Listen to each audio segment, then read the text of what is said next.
Class 12 Mathematics.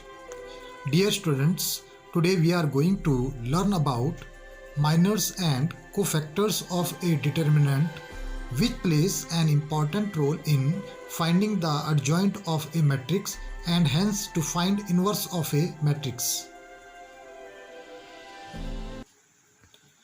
Kindly like and subscribe my YouTube channel Raj Jaswal Maths for more videos.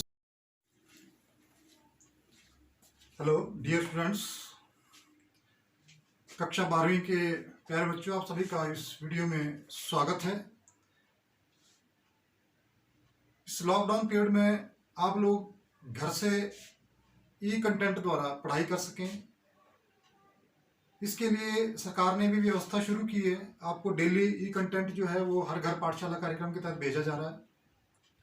इसी के साथ मैं भी आपको अपनी ओर से YouTube पे कुछ वीडियोस पोस्ट कर रहा हूँ, जिससे कि आपकी जो प्रतिदिन की जो पढ़ाई है उसमें व्यवधान ना पड़े, उसमें आपको कोई प्रॉब्लम ना हो और आप जो क्लासरूम इंटरेक्शन होती है उसी तरह से आप चीज़ों को कर सकें और पढ़ाई कर सकें।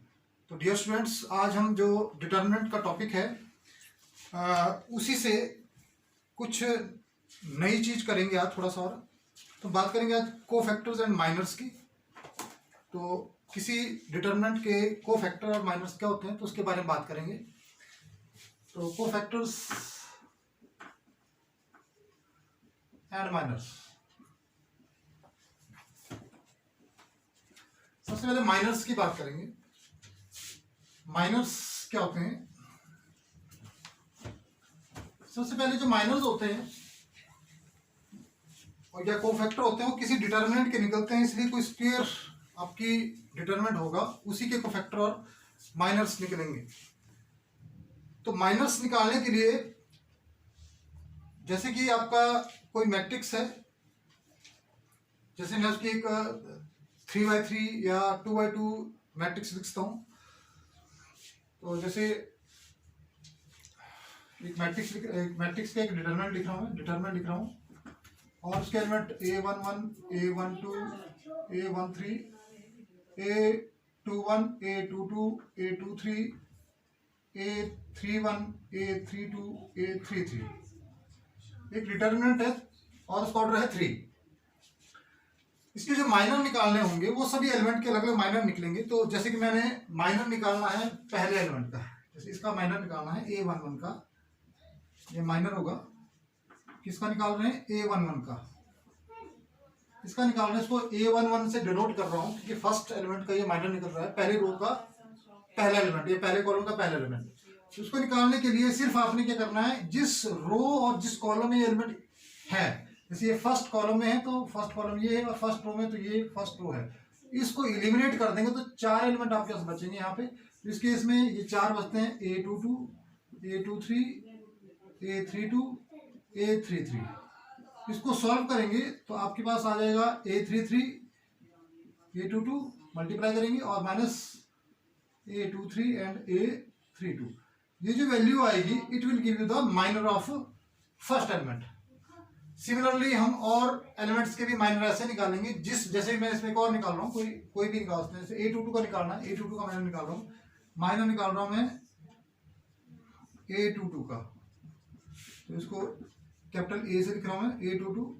तो a22 तो ये सेकंड कॉलम में है और सेकंड ही रो में है, तो इसको एलिमिनेट कर देंगे तो उसके बाद आपके 4 एलिमेंट यहां बचते हैं।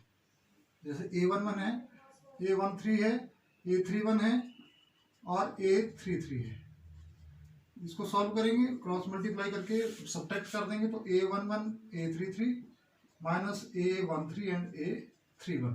ये जो वैल्यू आएगी it will give the second minor. किसी भी एलिमेंट का आपने अगर माइनर निकालना है तो यही तरीका रहेगा। ये 3x3 के लिए मैंने करके दिया आपको। जैसे और भी निकाल सकते हैं आप, जैसे a31 का निकालना होगा तो third row and first column को एलिमिनेट कर देंगे तो 4 एलिमेंट बनेंगे और इसी को सॉल्व करके आपको उसका हम निकाल देंगे माइनर। सॉरी a11 से मैं इसको m से लिखता हूं ताकि m से माइनर डिनोट हो जाए। m11 इसको m22 निकाल रहा हूँ, ये माइनर से जो मैट्रिक्स बनेगी उसको माइनर से डिटरमिनेंट बनेगा एक, उसको लिखने के लिए हम इस तरह से लिखते हैं। और जब कोफैक्टर्स निकालने हो, माइनर से ये कोफैक्टर निकलते हैं। अब कोफैक्टर की बात करते हैं। अच्छा, 3/3 के लिए 2/2 के लिए बताता हूँ थोड़ा सा, उसमें ज़्यादा काम नहीं है। जैसे 2/2 की मैट्रिक्स ले ली मैंने या डिटरमिनेंट ले लिया, उसके माइनस कैसे निकलेंगे 2/2 के लिए। जैसे 2/2 के हैं, ये लिख दिया A11, A12, A21 and A22।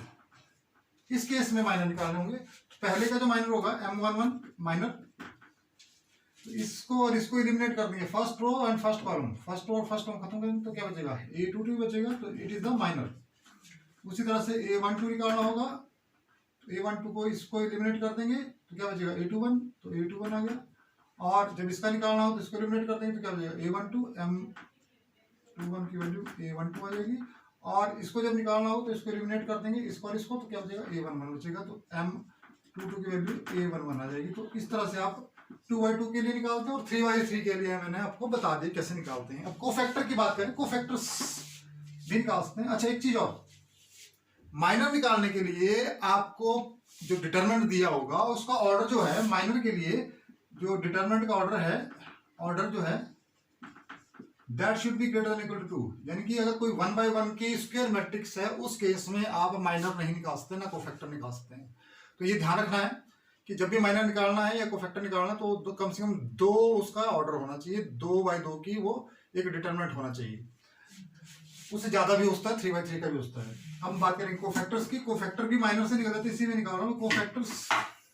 2/2 के लिए कर लेते हैं पहले। कोफैक्टर के लिए मैं कैपिटल A11, जैसे M11 M12 किया तो उसी तरह से मैं A का साइन लगाऊंगा, कैपिटल A। तो कोफैक्टर जब निकालने होंगे तो क्या करेंगे, जैसे इसी एलिमेंट का कोफैक्टर निकालना है, कोफैक्टर ऑफ A11 इसका निकालना है, तो करना कुछ नहीं है, आपने सिर्फ जो माइनर निकाले उसमें एक चीज ऐड होगी, that will be -1 raised power, जितना आपका कॉलम और रो लिखा हुआ है, फर्स्ट कॉलम है, फर्स्ट रो और फर्स्ट कॉलम है, तो 1 + 1 इसकी पावर आ जाएगी इनटू द माइनर। M11 साथ में मल्टीप्लाई करना है, माइनर आपने निकाला हुआ यहाँ पे जैसे, तो इसके साथ आ जाएगा -1 की पावर कितनी हो गई, 2 हो गई। और M11 की वैल्यू यहाँ पे कितनी है, A22 है। देन इट -1 का whole square +1 into A22, it will give you A22 again.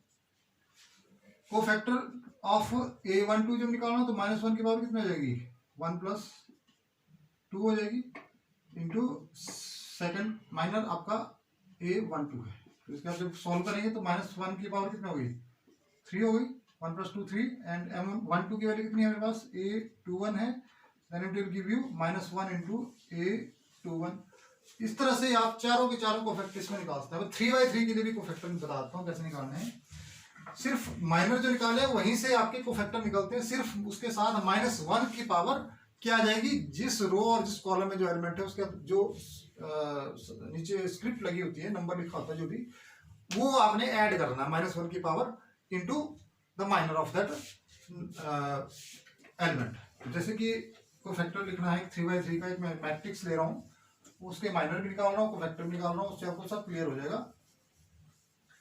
तो जैसे कि एक मैट्रिक्स लिख दी मैंने, डिटरमिनेंट ले लिया, उसके एलिमेंट लिख दिए 1 2 3 0 1 2 -1 8 3। अब इसके माइनर्स और कोफैक्टर निकाल रहा हूँ, तो माइनर्स क्या क्या आएंगे, माइनर्स निकाल रहा हूँ पहले सबके, माइनस M11 जैसे, तो आपको पता है कि A11 होता है, ये पता है आपको A11 है, तो M11 निकालना, तो इसको खत्म कर देंगे तो क्या बचेगा 1 2 8 3, और इसको सॉल्व करेंगे 3 - 16 विल गिव यू -13। वैसे ही M12 जब निकालेंगे तो इसको और इसको खत्म कर देंगे, क्योंकि 1 2 एलिमेंट है, तो इसको और इसको खत्म कर देंगे तो क्या बचेगा 0 2 और -1 3, आपके पास बचेगा 0 2 और -1 एंड 3, 0 2 और ये बचेंगे आपके पास, क्योंकि इसको और इसको आपने खत्म कर, तो ये 4 बच गए। तो इसको सॉल्व करेंगे 3 0 0 -1 इंटू 2 -2, और साथ में एक और माइनस है तो +2, इट विल गिव यू 2। इसी तरह से M13 निकाल सकते हैं, ये भी निकल जाएगा। इसको और इसको एलिमिनेट कर देंगे तो 0 इंटू ये खत्म कर दो, क्या ये 4 बचे, 0 1 -1 8 बच गए। तो इसको मल्टीप्लाई करेंगे तो 8 0 0 minus minus plus 1, it will give you 1। Similarly आप सभी एलिमेंट्स की, जैसे इसका निकालना है m21 का निकालना है, तो आपको पता है कि इस जिसमें क्या है 21 है, तो इसको और इसको खत्म कर देंगे, इसको और इसको, इस कॉलम को और इस रो को, तो क्या बचेंगे, ये 2 3 और 8 3 बचेंगे, 2 3 8 3। तो इससे आप क्या होगा 3 to the 6 और 8 3 24, it will give you -18। Similarly आप सभी के सभी निकाल सकते हैं। अब कोफैक्टर निकालने से कोफैक्टर निकालना है, यानी m11 का कोफैक्टर निकालना है। कोफैक्टर m पहला निकालना है ऑफ a11 निकालना है, a11 लिख दिया कोफैक्टर। तो क्या आएगा, सिर्फ जो माइनर है वो तो उतना ही रहेगा, वो वैल्यू तो आपने वही निकालनी है, लेकिन -1 की पावर साथ में आ जाएगी, 1 + 1 और साथ में वही लिख देंगे 1 2 8 3। इसको सॉल्व करेंगे तो क्या आ जाएगा, -1 की पावर कितनी हो गई, +2, -1 की पावर +2 हो गई इस केस में, और साथ में क्या हो गया 3 × 3 -16, 3 - 16, और यहाँ से -1 की पावर कितनी होती है, +2 होती है, तो 1 × +1 रहेगी, -1 की पावर 2 कितनी होती है, +1, और 3 - 16 कितना हो गया, -13, it will again give you -13। ये कोफैक्टर बन गया। और जैसे आपने किसी और का निकालना है, 1 3 का कोफैक्टर ऑफ 1 3 या 2 1 का निकाल रहा हूँ, a21 लिख दिया। तो 2 1 आपको कौन सा, ये एलिमेंट है, तो इसका कोफैक्टर जब निकालना तो -1 की पावर कितनी आ जाएगी, 2 + 1, और साथ में इसको और इसको एलिमिनेट करके 2 3 8 3 बचेगा। सॉल्व करेंगे तो -1 की पावर कितना हो गया, यहाँ पे 3 हो गया, और 3 to the 6 -8 से 21, यहाँ पे भी 21 था।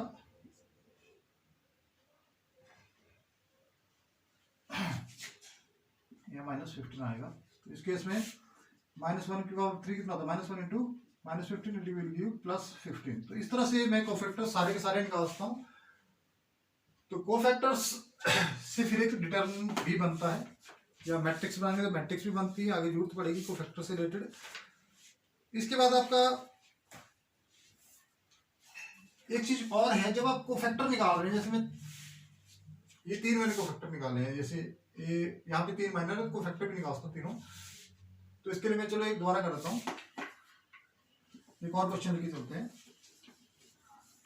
किसी रो या कॉलम के कोफैक्टर्स को उसके एलिमेंट से मल्टीप्लाई करके हम क्या निकाल सकते हैं, मैट्रिक्स डिटरमिनेंट निकाल सकते हैं। डिटरमिनेंट अगर इसकी वैल्यू निकालनी हो डिटरमिनेंट की, जैसे मैंने R1 है मेरे पास, रो 1 है, फ्रॉम रो 1 के एलिमेंट कौन से होते हैं, A11 A12 और A13। तो क्या करूंगा मैं, जो इसका एलिमेंट है A11 उसको मल्टीप्लाई कर दूंगा उस कोफैक्टर से, पहले कोफैक्टर से, प्लस फिर इस एलिमेंट को, दूसरे एलिमेंट को, जो दूसरा एलिमेंट है A12 उसको मल्टीप्लाई कर दूंगा दूसरे कोफैक्टर से, और इस एलिमेंट को मल्टीप्लाई करूंगा इसके कोफैक्टर से, यानी कि A13 को मल्टीप्लाई कर देंगे इसके कोफैक्टर से।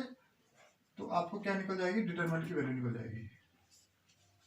यहां से डिटरमिनेंट की वैल्यू निकल जाएगी, जो डेल्टा होगा उतना होगा। उसी तरह से आप सेकंड से भी कर सकते हैं, थर्ड से भी कर सकते हैं, कहीं से भी निकाल सकते हैं।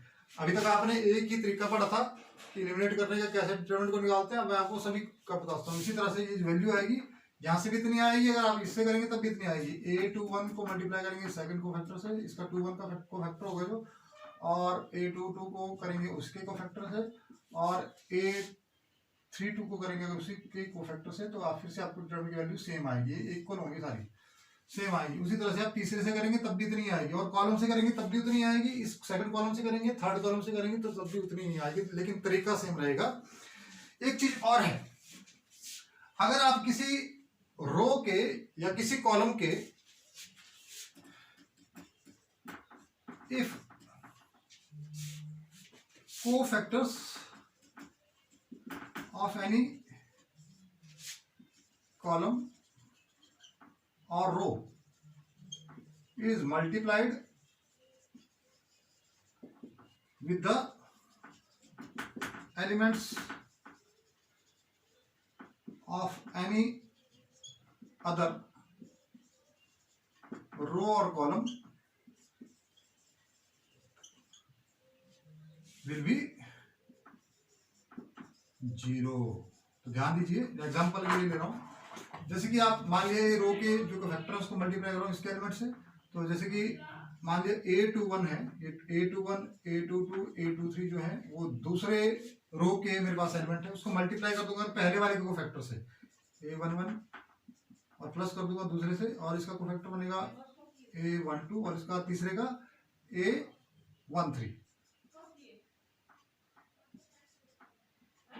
ए वैल्यू कितनी आती है, इट इज इक्वल टू 0। इसी तरह से अगर आप इस रो के कोफैक्टर को मल्टीप्लाई कर देंगे तीसरे कॉलम के एलिमेंट से तब भी 0 आएगा, और इसी तरह से कॉलम का जैसे फर्स्ट कॉलम के कोफैक्टर को मल्टीप्लाई कर दिया सेकंड कॉलम के एलिमेंट से तब भी 0 आएगा। अगर सेकंड कॉलम के जो कोफैक्टर को मल्टीप्लाई कर दिया फर्स्ट वाले के एलिमेंट से तब भी 0 ही आएगा। तो ये जो एक्सरसाइज है आपकी 4.4, इसमें यही क्वेश्चंस हैं, ऐसे ही होंगे सारे के सारे, आप ट्राई करेंगे। नेक्स्ट वीडियो में आपको मैं एडजॉइंट और इनवर्स ऑफ ए मैट्रिक्स भी बताऊंगा, उसके लिए आप तैयार रहें। तो ये आपको सबसे पहले कोफैक्टर और माइनर्स के बारे में जानकारी होनी चाहिए, और इसमें क्या प्रॉपर्टीज है, क्या इसमें आपको चीज़ें मैंने बताई, थ्योरम्स बताई हैं या नोट्स जो मैंने दिए आपको, वो काफ़ी इंपॉर्टेंट है। इससे आप सारे क्वेश्चंस कर सकते हैं। नेक्स्ट टाइम का जो आपका इनवर्स ऑफ ए मैट्रिक्स निकलेगा और एडजॉइंट ऑफ ए मैट्रिक्स निकलेगा, वो वहाँ पे कोफैक्टर्स ही यूज होंगे। तो आपको इनको ध्यान से करना है ताकि नेक्स्ट वीडियोस में आपको हेल्प हो पाए। अभी के लिए इतना ही, थैंक यू।